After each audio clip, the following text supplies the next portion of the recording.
Assalomu alaykum. Germaniyada men sizlarga bir narsani, bir ma'lumot sifatida aytib qo'ymoqchiman.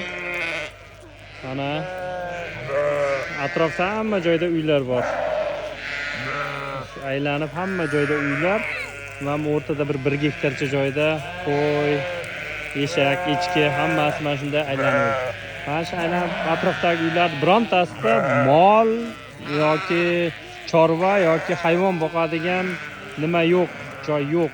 Hammasi mana shunaqa o'rtada, bu yerda haligi atrofdagilar o'zlari kelib biroz haligi qo'ylarni, echkilarni prosta tomosha qiladi, lekin haligi industriya shunchalik rivojlanganki, haligi mol boqishga, unga qarashga umuman haligi sharoit ham yo'q.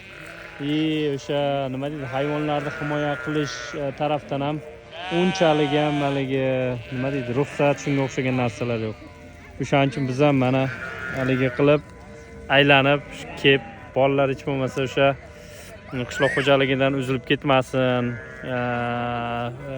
tovoqqa go'sht qayerdan keladi, dasturxonga non qayerdan kelishini ko'rsatib bildirib turish uchun har doim mana shunday aylantirib kelib ko'rsatib nima qilib beramiz.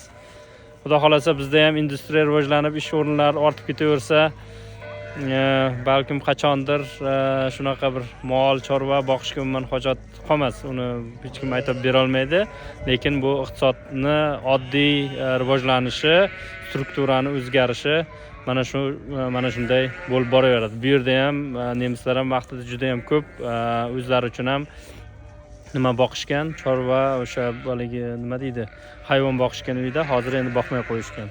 Mana ma'lumot sifatida aytib qo'yay dedim. Salomat bo'lasizlar.